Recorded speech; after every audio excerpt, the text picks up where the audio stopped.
C'est l'expression d'un ras-le-bol.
À nous les représentants du personnel qu'ils ne voient plus en Christophe Castaner la personne légitime.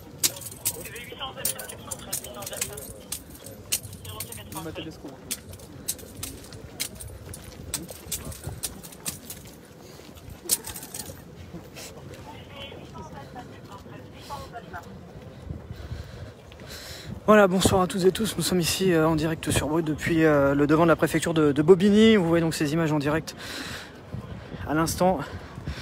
Ils sont un peu plus entre 100 et 150 membres des forces de l'ordre, donc dans le département 93, en Seine-Saint-Denis, et ils viennent symboliquement de déposer leur brassard de police et leurs menottes pour dénoncer les propos de Christophe Castaner en début de semaine. Ils ont senti, au travers de l'intervention du ministre de l'Intérieur, une certaine forme de stigmatisation de l'ensemble de la profession, et c'est ce qu'ils voulaient dénoncer aujourd'hui par cette action. Vous voyez cette image extrêmement forte ici avec donc ces policiers qui ont donc déposé leurs menottes au sol.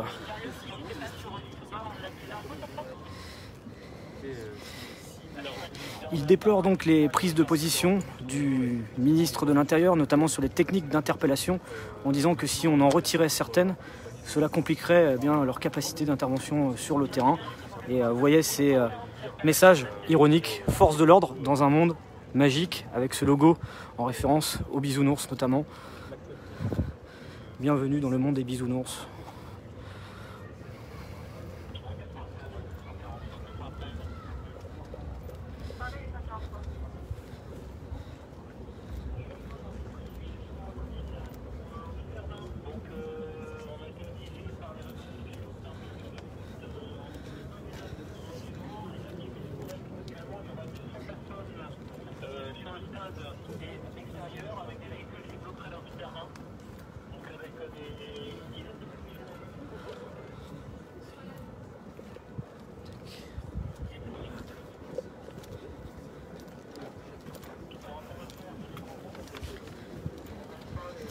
Il va être son copain.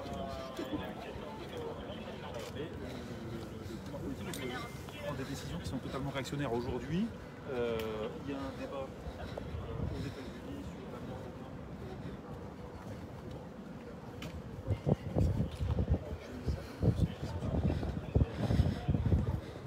d'un. Alors, comme je vous disais, hein, l'action pour ces policiers, c'est le refus de la stigmatisation de l'ensemble de la profession.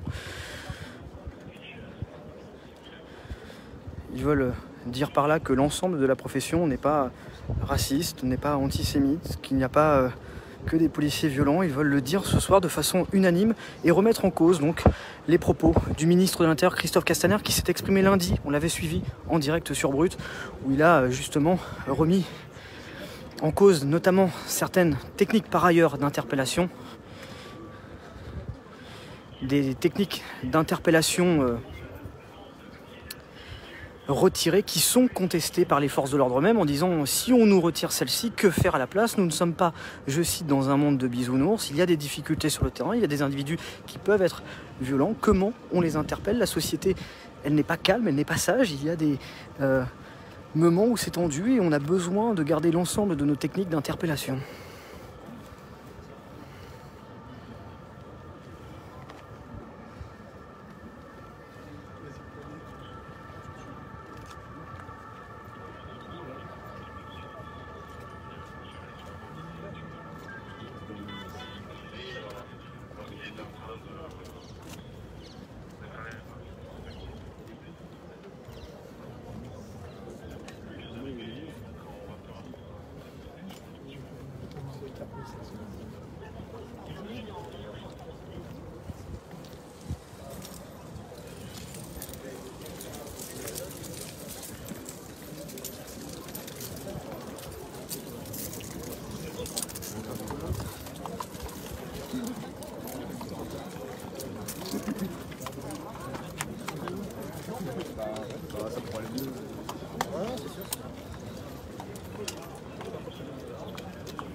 Erwan?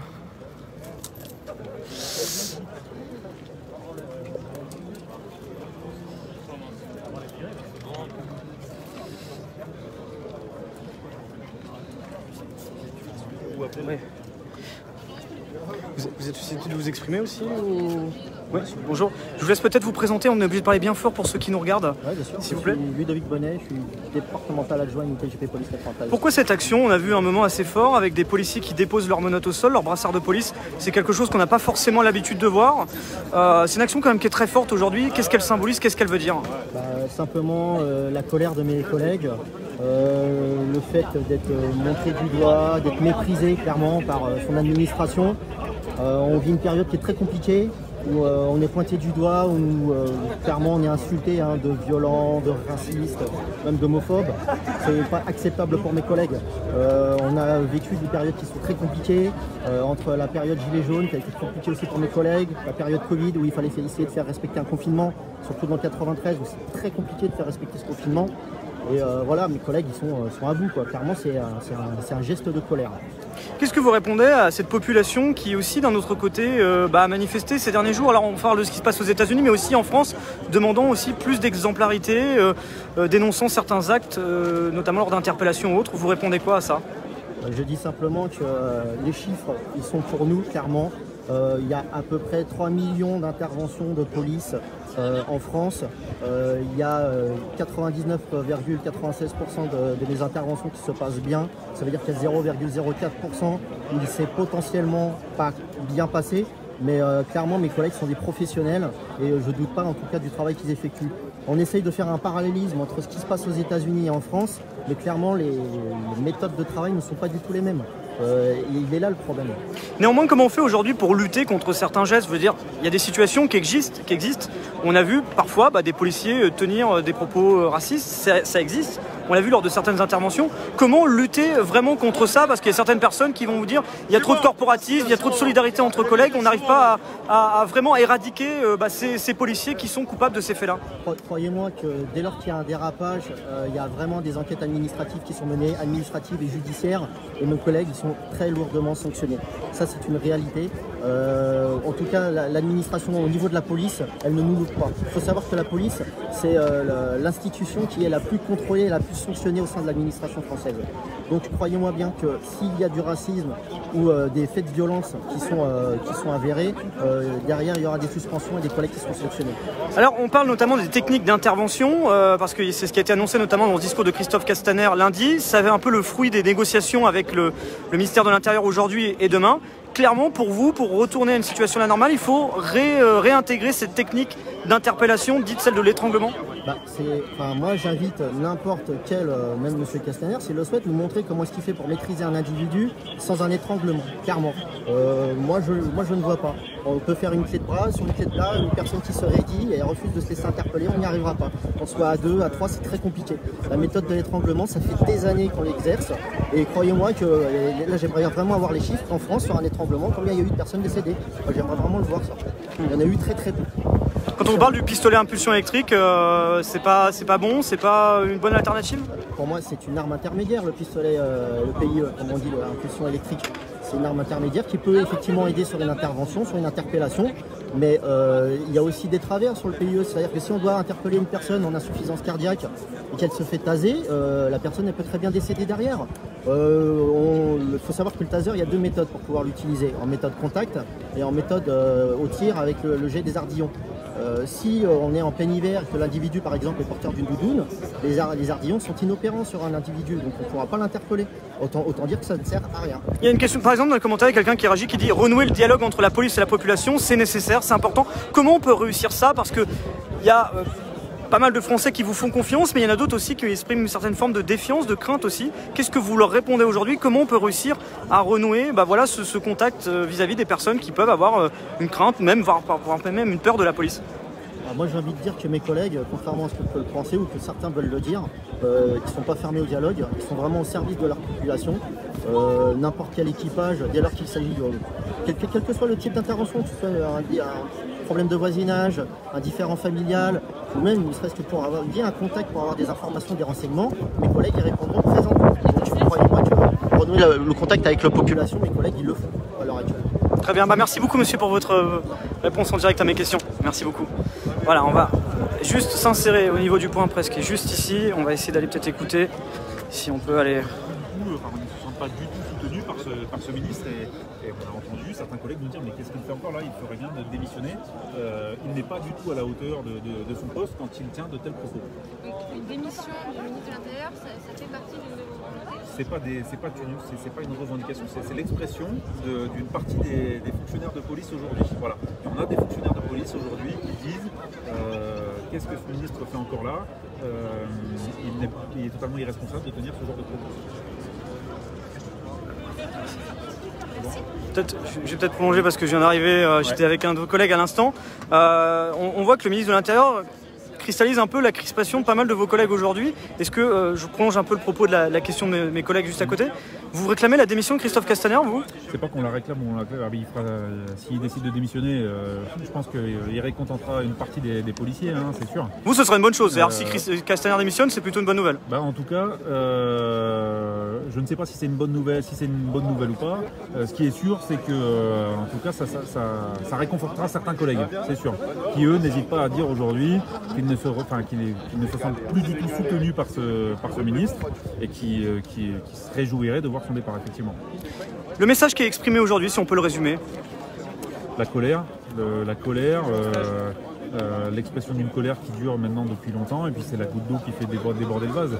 Des annonces faites depuis longtemps et qui tardent à venir. Là, c'est vraiment la goutte d'eau qui fait déborder le vase. On a des policiers quand même qui sont engagés depuis de nombreux mois maintenant sur des événements sociaux, des mouvements sociaux.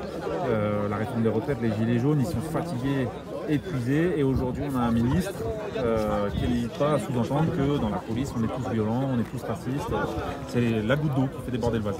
C'est quoi les revendications concrètement aujourd'hui? Il y a un mouvement de colère qui semble commencer, on le voit avec ses actions hier et qui s'amplifie aujourd'hui. Je pense que la colère qui s'exprime aujourd'hui, elle est axée sur principalement l'interdiction de cette fameuse clé d'étranglement, que moi j'appelle une procédure de maintien-tête. Je pense que c'est vraiment sur ce sujet qu'il faut qu'il revienne, tout simplement, puisque c'est la seule technique qui permet d'interpeller un individu en sécurité pour le fonctionnaire d'abord, mais aussi pour éviter que l'individu qu'on est en train d'interpeller soit blessé lors de cette action d'interpellation, tout simplement. Néanmoins, il y a certaines associations, des personnes aussi qui contestent ces techniques d'interpellation. On pense même aussi à d'autres, celle du plaquage ventral qui avait été utilisée dans l'affaire Cédric Chouviat. Comment on peut réussir à trouver peut-être d'autres techniques d'interpellation? C'est une question ouverte de se dire, est-ce qu'il y a des techniques qui pourraient permettre qu'elles sont moins dangereuses pour les individus qui sont interpellés? Les policiers sont toujours en demandeur de formation. Hein. Si on leur apprend de nouvelles techniques qui permettent d'assurer leur sécurité dans les interpellations, je ne connais pas un policier qui va refuser qu'on le forme pour aller interpeller un mec en assurant sa sécurité et la sécurité du gars qui l'interpelle. Ça n'existe pas, donc c'est un faux débat. Problème de formation? Mais c'est sûr qu'il y a un problème de formation dans la police, par manque de moyens tout simplement, parce qu'aujourd'hui on a des formateurs en nombre insuffisant. On a du mal à assurer les cadences d'habilitation et de recyclage des différents types d'armes qu'on utilise dans la police. Et c'est sûr qu'aujourd'hui la formation, c'est un sujet qui date depuis très très longtemps. Elle n'est pas assez, la formation continue, j'entends, n'est pas assez présente dans la police nationale. Alors à la sortie du rendez-vous avec le ministre de l'Intérieur, votre secrétaire général Yves Lefebvre sur le plan national a dit qu'en gros on allait peut-être même arrêter les interpellations, les interventions sur le terrain. C'est vraiment envisagé aujourd'hui que les policiers arrêtent le travail au-delà de ces actions? Vous avez vu que des policiers qui posent des menottes, ça ne veut pas rien dire quand même. C'est comme le symbole est extrêmement fort. Ça veut dire que des policiers aujourd'hui décident de ne plus se mettre en danger sur des situations d'interpellation. J'ai des collègues là, très récemment qui ont procédé à une interpellation sur le département de la Seine-Saint-Denis, qui ont rédigé un procès-verbal en mentionnant qu'au vu des récentes annonces ministérielles, donc l'interdiction de l'usage de la clé d'étranglement, ils ont dû faire une amenée au sol qui s'est terminée par la blessure de l'individu. Pourquoi? Parce qu'ils n'ont pas pu maîtriser correctement cet individu, parce qu'ils n'ont pas osé réaliser cette clé d'étranglement, au risque de se voir pointer du doigt parce qu'ils auraient utilisé une technique qui aujourd'hui, selon le ministre de l'Intérieur, n'est pas adaptée. Comment on renoue clairement un lien de confiance entre police et population? On voit que c'est quand même un vrai débat aujourd'hui. Il y a des manifestations qui ont exprimé certains messages. Je ne sais pas si vous en recevez certains ou si pour vous, il n'y a pas... On sort un petit peu du cadre de la manifestation de ce soir. Là, on tombe dans de la politique et moi, je fais pas de politique, je fais du syndicalisme. Mais ça se rallonge quand même à ces rassemblements qu'on voit. C'est-à-dire samedi, il y a un nouveau rassemblement Place de la République à Paris. Il y en a eu un mardi dernier. Il y a des messages qui ont été exprimés qui expriment certaines choses quand même dans la société. Aujourd'hui, ce sont des citoyens et ce sont des policiers. Quand ils exercent leur métier, est-ce que vous pensez que les policiers sont contents d'aller se prendre la tête dans les quartiers ou ailleurs d'ailleurs? Est-ce que vous pensez que quand il se lève le matin, le policier, il se dit je vais aller dans une cité et je vais aller me prendre la tête avec les mecs? Pas du tout. Les policiers, ils ont envie de faire leur travail, procéder à des interpellations quand ils constatent des délits flagrants, aller assister des victimes quand ça se présente à eux, aider des gens tout simplement. Le cœur de métier de policier, c'est d'être au service du public. Arrêter des délinquants, bien sûr que le policier, c'est sa volonté première, parce que quand on arrête un délinquant, c'est qu'il a commis un crime ou un délit flagrant.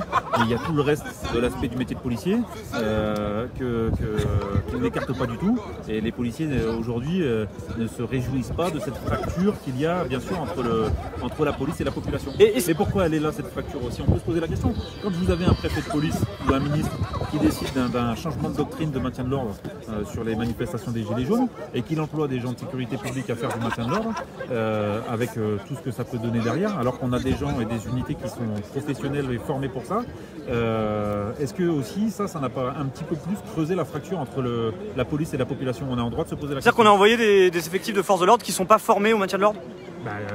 Un policier de sécurité publique, effectivement, n'a pas la même formation qu'un CRS ou qu'un gendarme mobile, ça c'est une certitude. Il y a la question des images aussi, cette question justement des caméras piétons. On sait qu'elle avait été évoquée, peut-être même abandonnée depuis sur la question des LBD, pour pouvoir, s'il y avait un litige ou une blessure grave sur un tir de LBD. Mais est-ce que ça pourrait se généraliser comme on voit aux États-Unis où toutes les interventions de police sont filmées? Ça dépend de quoi on parle. Si on parle d'une caméra piéton dont les images sont totalement exécrables, que le son on n'entend rien du tout, et qu'on achète du matos totalement inadapté avec des supports qui cassent, des batteries qui tiennent pas, tout ça, les policiers ils en veulent pas, ils ne les utiliseront pas de toute façon puisqu'elles ne servent strictement à rien. Si on veut se donner les moyens d'équiper les policiers, on achète du matos efficace et solide, et les policiers sont demandeurs de ça, bien sûr. Dernière question, vous allez faire quoi maintenant? C'est quoi les prochains jours, la suite des actions? Nous, on ne s'interdit rien, on attendra un petit peu maintenant les annonces du ministre de l'Intérieur. Très bien. Merci à vous, merci beaucoup. Donc, nous étions à l'instant avec le secrétaire général départemental du syndicat Unité SGP Police qui est à l'initiative de cette action. Vous voyez, ils étaient environ 100 à 150 policiers venus à ce rassemblement. Cette action de toute dernière minute, elle a été annoncée à 16h30 à la sortie de réunion entre les délégués syndicaux et le ministre de l'Intérieur, Christophe Castaner. Comme je vous le disais, pour résumer un petit peu ce dont on a évoqué depuis le début de ce direct, c'est qu'il conteste notamment les propos tenus durant la conférence de presse de lundi dernier par Christophe Castaner, des propos qui, selon ces syndicats, selon ces policiers, stigmatiseraient l'ensemble d'une profession. Il se refuse de dire que la police est raciste ou violente. Il conteste également cette annonce, cette mesure concernant des techniques d'interpellation qui seraient interdites, notamment la technique dite de l'étranglement qui serait remplacée par un pistolet à impulsion électrique. Il conteste que cette technique d'interpellation leur soit retirée. C'est pour ça qu'on a vu ces policiers aujourd'hui avec certaines pancartes, certains messages de dire nous ne sommes pas dans un monde de bisounours, nous sommes dans des milieux parfois compliqués où les interpellations sont difficiles et ils ont voulu l'exprimer. Je vais peut-être essayer d'essayer de montrer... Excusez-moi, je peux juste montrer à l'image ouais, je vais prendre les deux, comme ça je peux les montrer peut-être à l'image pour ceux qui nous rejoignent. Il y a celui-là. Voilà, notamment celui-là. Et celui-là, très bien, merci beaucoup. Alors voilà, je vais vous montrer exactement donc, ce qui a été montré par... Alors il y a un petit peu de vent, ça va pas être évident. Par les policiers durant cette... Hop, juste le tenir, ouais, mais montrer, voilà, comme ça, voilà, on va vous montrer. Donc ça, c'est ce qui a été montré durant cette manifestation. Force de l'ordre dans un monde magique, c'est-à-dire rappelant les conditions dans lesquelles ils sont obligés d'intervenir, et un autre, voilà. Et ça, c'est ce qui, normalement, c'est les écussons que vous avez sur les vestes, sur les blousons que les policiers peuvent avoir. Bah là, ils sont parodiés. Bienvenue dans le monde des bisounours avec un policier qui est, symbolisé en bisounours avec son képi, le numéro 17 sur son ventre. Et voilà, c'est ce que ces policiers voulaient signifier ce soir avec ces différentes pancartes, ces différents messages. Une action extrêmement forte où on a vu on a vu ces policiers notamment déposer leurs menottes au sol. Alors vous pourrez voir dans quelques instants le replay de ce live, parce que dans le replay de ce live vous pourrez notamment revoir le début de cette action, parce que les images étaient au tout début de ce direct, où vous pourrez revoir donc ces policiers qui ont déposé symboliquement leurs menottes au sol, leur brassard de police, et ce sont des policiers opérant dans le département de la Seine-Saint-Denis, répondant à l'appel du syndicat Unité GP Police, qui fait comme Alliance, comme UNSA, comme Vigipolice ou d'autres, ou CGT Police, des syndicats de police qui appellent leurs syndiqués à venir à ces manifestations, à ces actions. Une action coup de poing qui n'a pas été déclarée, mais qui et en écho également à ce qui s'est passé hier, notamment à Nice. Il faut savoir que le même type d'action s'est déroulé hier à Nice. Il y a eu la même chose à Toulouse et dans d'autres villes françaises aujourd'hui, notamment à Lille, à Paris, le commissaire du 20e arrondissement, où une dizaine de policiers ont participé à cette action. Une action que vous pourrez voir ou revoir en replay dans quelques instants. Vous voyez ces policiers qui sont toujours présents sur le parvis de la préfecture de la Seine-Saint-Denis. Nous sommes à Bobigny, en région parisienne. C'est à quelques kilomètres au nord de Paris, département de la Seine-Saint-Denis. Et ces policiers répondent donc à l'appel de leur syndicat. Et il faut savoir que ces rassemblements ont lieu devant chaque commissariat en France, mais en région parisienne, ce sont les préfectures qui, à 19h30, 20h et 20h30, ont connu ces actions qui se sont déroulées.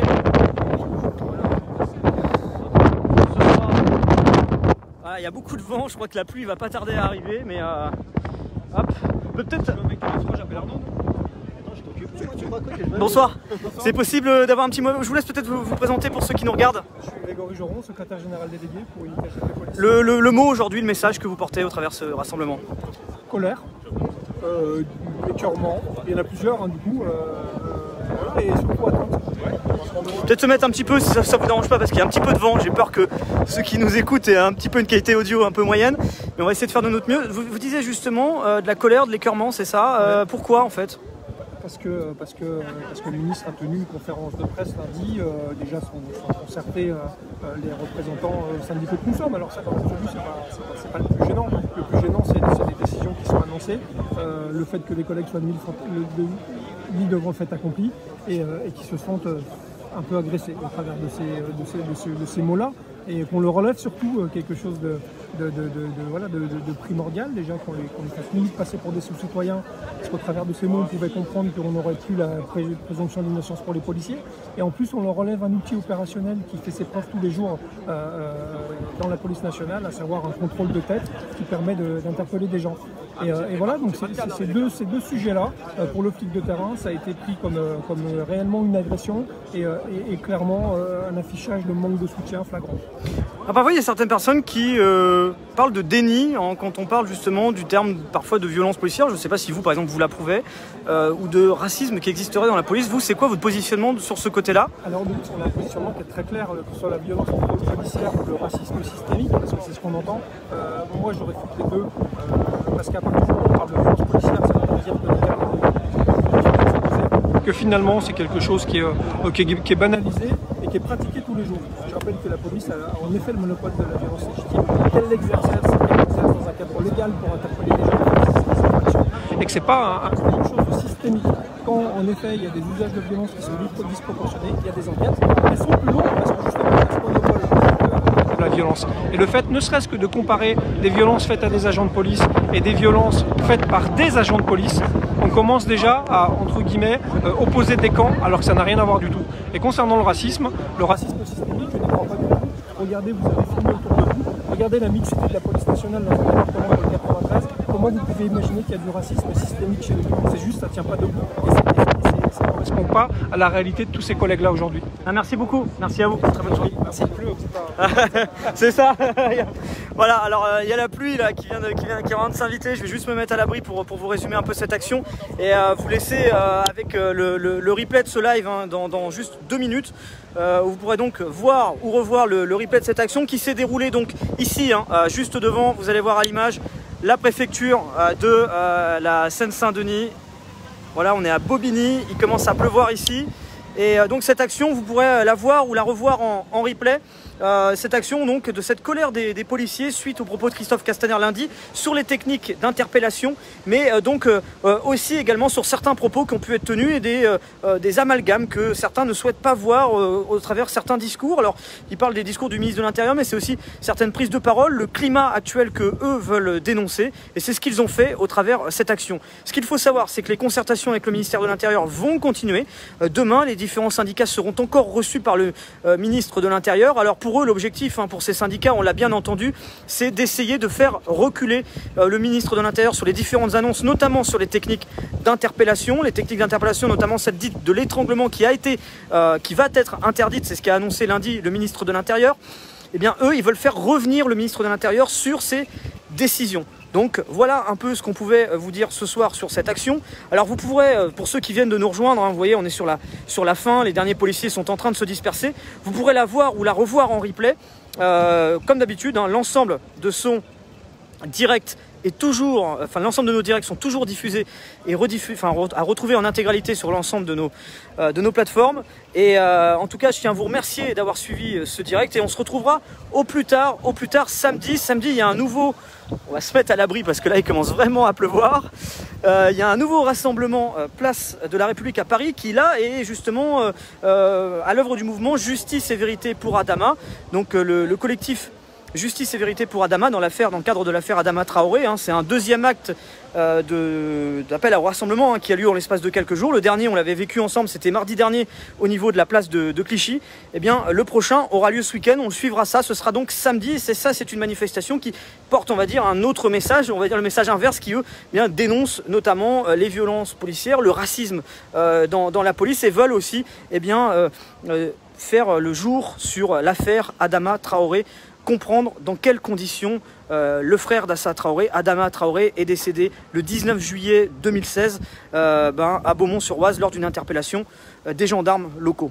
Donc ça, c'est une nouvelle manifestation qui aura lieu samedi, mais qui se déroule dans un contexte international que vous connaissez tous, c'est-à-dire le décès de George Floyd aux États-Unis lors d'une interpellation policière qui a envoyer une onde de choc à toute la planète avec de nombreuses manifestations et la relance du mouvement Black Lives Matter qu'on voit à nouveau en France qui porte bien d'autres revendications sur l'égalité de chaque citoyen dans la société actuelle en France et à l'international, et ce sera encore porté donc samedi à Paris, place de la République. Alors certains espèrent que cette manifestation pourrait même se déplacer jusqu'à Opéra.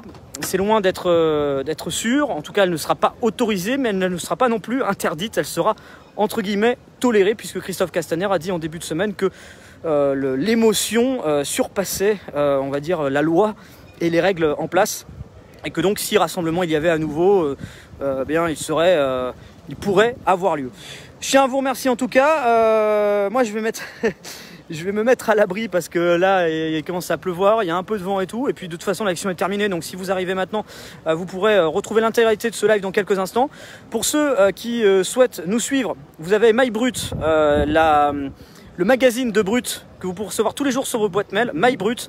On vous mettra le lien dans les commentaires. Vous mettez votre adresse mail et vous recevez tous les jours on va dire une grande partie de nos publications, c'est-à-dire les publications de Brut sur l'ensemble des réseaux sociaux, et vous pouvez avoir oula, il commence à pleuvoir. Attendez, je vais me mettre à l'abri parce que là, hop, voilà.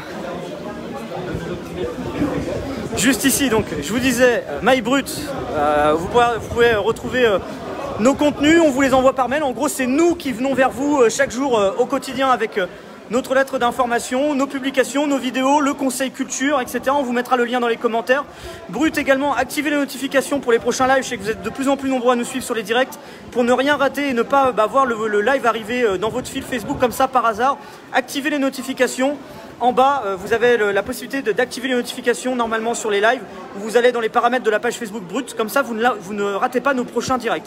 Et autre point, vous pouvez télécharger l'application Brut sur Android ou App Store, elle est gratuite. Vous activez les notifications et vous recevez là aussi une notification à chacun de nos directs. Voilà, on passe en live sur Facebook, vous avez la notif qui arrive sur l'application, normalement dans un timing de quelques instants après le lancement du live, comme ça vous ne ratez rien et vous êtes avec nous. Et on vous envoie au maximum une notif par jour avec notre vidéo majeure qu'on publie, donc on n'est pas là pour vous spammer, mais juste pour vous informer et pouvoir vous accueillir.